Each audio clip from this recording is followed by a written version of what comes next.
Good morning. You're watching Morning Headlines with me, Vidusha Agarwal. Let us take a look at the top newspapers today.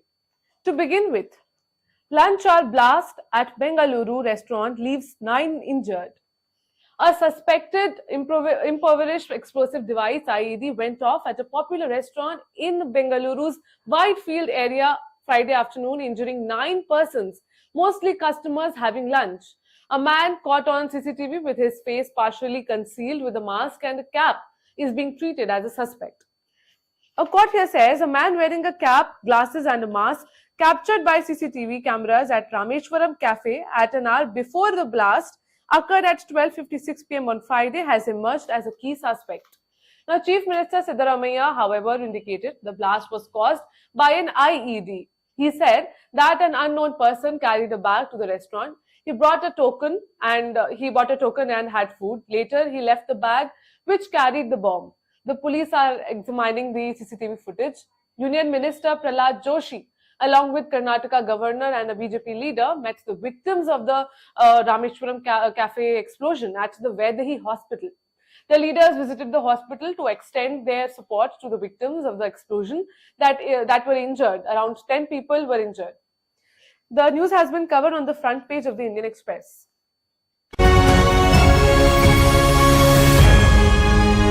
Moving on. PM attacks Mamta. Shielded Sandesh Khali accused. For every wound, write reply with vote.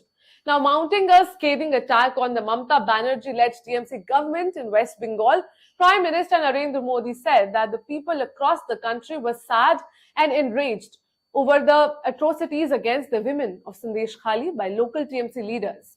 Our court here says that accusing the TMC government of making all sorts of attempts to protect its accused leaders, PM Modi addressed a public meeting at Arambagh in Hooghly district, also questioned the silence of the opposition India bloc over the Sandesh Khali incidents and asked people to give a befitting reply to the TMC with their votes.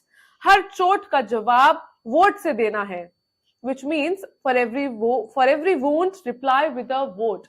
Now, PM Modi said that the entire country is watching the current situation in Bengal and the conduct of those who advocate for Ma, Mati and Manush. People across the country are sad and enraged to see what the TMC has done and what the mothers and sisters of the Sandesh Khali have suffered.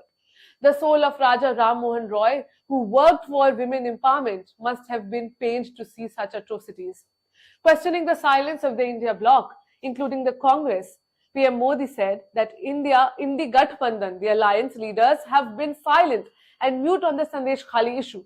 They are like Mahatma Gandhi's 3 monkeys who see no evil, hear no evil and speak no evil.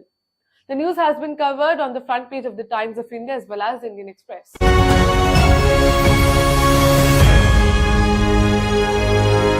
In a significant development, in Jharkhand, PM calls JMM corrupt, party hits back.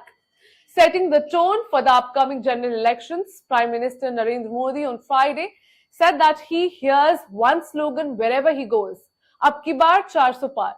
Let me tell you that Modi was in Jharkhand, Sindri, to inaugurate a fertilizer plant for which he had laid the foundation stone in May 2018. He said he inaugurated the plant 5 years later, which shows Modi's guarantee of development. A quote here says, ये मोदी की guarantee है और ये मोदी की guarantee पूरी हुई है. Not only Sindri but a lot of new job avenues have been created for the people of Jharkhand, he said. Targeting the Jharkhand Mukti Morcha led coalition government, PM Modi said that JMM and the Congress are known for their dynastic, corrupt and appeasement politics. He said the JMM stood for Jam Kar Khao, or devour, and the India bloc has only one agenda, to fill its coffers. The news has been covered by the Indian Express as well as the Times of India.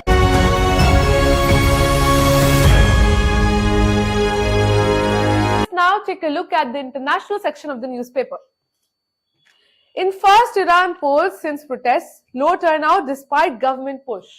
Iran held the country's first parliamentary election since the mass 2022 protest over mandatory hijab laws after the death in police custody of Mahsa Amini, with questions looming over just how many people will turn out at the polls. Officials, including Supreme Leader Ayatollah Ali, sought to link turnout directly to taking a stand against the Iran's enemies. Well, authorities have largely barred politicians calling for any change within the country's theocracy, known broadly as reformists, forming from running in the election. Now, leaving mostly only a broad slate of conservative or hardline figures. Let me tell you that Iran's economy continues to stagnate under Western sanctions over Tehran's rapidly advancing nuclear program and the country's aiming of proxies in the Middle East and Russia in its war on Ukraine. The news has been covered on the world page of the Indian Express as well as the Times of India.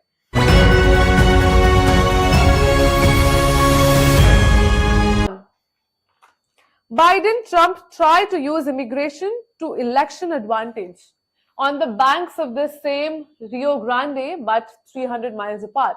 President Joe Biden and GOP challenger Donald Trump surveyed the US-Mexico border and tussled from a distance over who is to blame for the nation's broken immigration system and how to fix it. A quote here says, "For 9 years, this was the busiest corridor for illegal crossings, but they have dropped sharply in recent months. The president walked a quiet stretch of the border along the Rio Grande and received a lengthy operations briefing from the Homeland Security agents." Well, Biden sought to spotlight the necessity of a bipartisan border security bill that was tanked by Republicans on Trump's orders and flat out asked the Republican frontrunner to join him in supporting a congressional push for more funding and tighter restrictions. However, their itineraries were remarkably similar. They arrived in Texas within a half an hour of one another.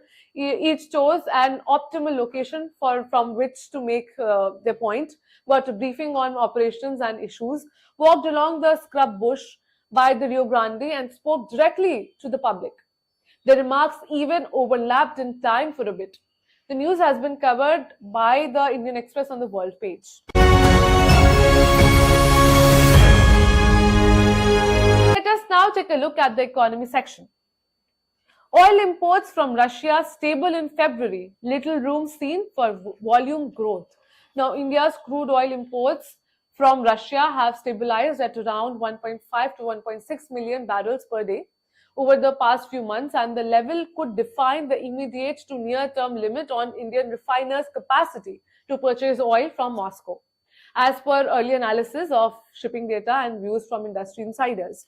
Now, a quote here says, "A combination of reasons, including a drop in so-called crude purchases by Indian refiners, narrowing discounts on Russian crude, increasing costs of freight and risk premiums amid the Red Sea crisis, and a rising number of tankers being sanctioned by the United States for G7 price cap violations indicate low possibility of growth in India's Russian oil imports over the next few months." Now, meanwhile, in February, India imported a total of 1.55 million BPD of Russian crude, up 1.4% from January volumes as per preliminary data from commodity market analytics firm Kepler.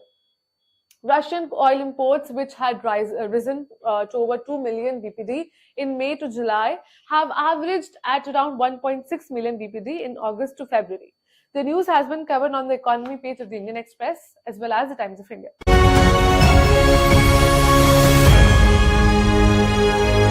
Last but not the least, let us take a look at the sports page. Jurel and